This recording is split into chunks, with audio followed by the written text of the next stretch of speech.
අපේ අනාගතය කියන්නේ අපේ දරුවන්. ඔවුන්ගේ සිනාසීම, සතුට, ආරක්ෂාව සහ අධ්‍යාපනය ගැන ලොවම එක්වීමේ දවසක් තියෙනවා. ඒ තමයි ලෝක ළමා දිනය. 1954 වර්ෂයේදී එක්සත් ජාතීන්ගේ සංවිධානය මෙම දවස තීරණය කරලා මේ දවස නිර්මාණය කරනවා. එහි අරමුණේ ලව පුරා දරුවන්ගේ අයිතිවාසිකම් සුරකින්න. ඒ සඳහා නොවැම්බර් 20 ලෝක ළමා දිනය බවට පත් කරනවා.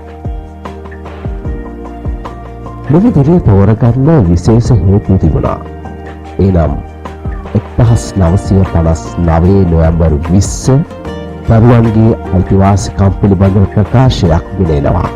ඒ වගේම 1989 නොවැම්බර් 20 වන දින ලොව බොහෝ රටවල් එකමුතුව දරුවන්ගේ අයිතිවාසිකම් සම්මුතියක් අත්සන් කරනවා.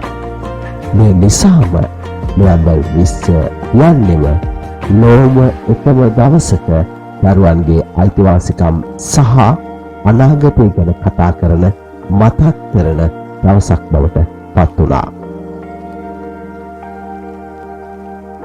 දරුවන්ගේ අයිතිවාසිකම් කියන්නේ මොකක්ද? දරුවෙක් කියන්නේ පුංචි කෙනෙක් විතරක්ම නෙවෙයි, ඔවුන්ටත් ගෞරවය, ආදරය සහ සුරක්ෂිත භාවය හිමි වෙනවා.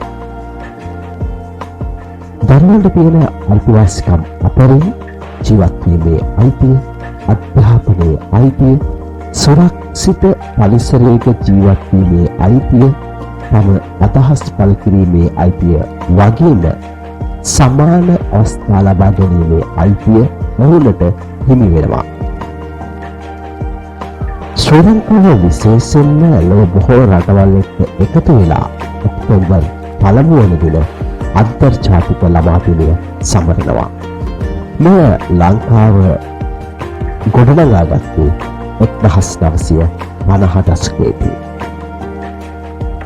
අතවන විට පාසල් ආයතන රජයේ සහ රජයට අයත් නොවන සංවිධානයකට වෙලා දරුවන් වෙනුවෙන් ඔක්තෝබර් 1 වන දිනට විවිධ වැඩසටහන් සංවිධානය කරනවා. ඔක්තෝබර් 1 වෙනිදාට දරුවන්ට ත්‍යාග විනෝද වැඩසටහන් කළා. ක්‍රීඩා තරඟ සහ විවිධ අධ්‍යාපන වැඩසටහන් පවත්වනවා. එහෙම වුණත් ළමා දිනය කියන්නේ තෑගි දෙන දිනයක් විතරක්ම නෙවෙයි. අපේ දරුවන්ගේ අයිතිවාසිකම් සුරක්ෂිත කරගැනීමේ අවශ්‍යතාවය, ඔවුන්ට ආදරය, ආරක්ෂාව සහ සමාන අවස්ථා ලබා දීමේ වැදගත්කම සහ ඔවුන්ගේ අනාගතය සුරක්ෂිත කිරීම අපට තිබෙන වගකීමක්. අපේ දරුවන්ට ආදරය කළොත්, ඔවුන්ට ආරක්ෂාව සහ හොඳ අධ්‍යාපනයක් ලබා දුන්නොත් ඔවුන් ලෝකයේ සදහටම දිනන්නට පුළුවන්. ඒ නිසාවෙන්මයි ළමා දිනය කියන්නේ සරල උත්සවයක්ම නොව අපේ අනාගතය සුරකින්න, ඒ අනාගතය සුරක්ෂිත කරන්න මතක් කරන විශේෂ දිනයක්. 2025 මෙවර ලෝක ළමා දින තේමාව වෙන්නේ ආදරයෙන් සුරකින්න අපට ලොව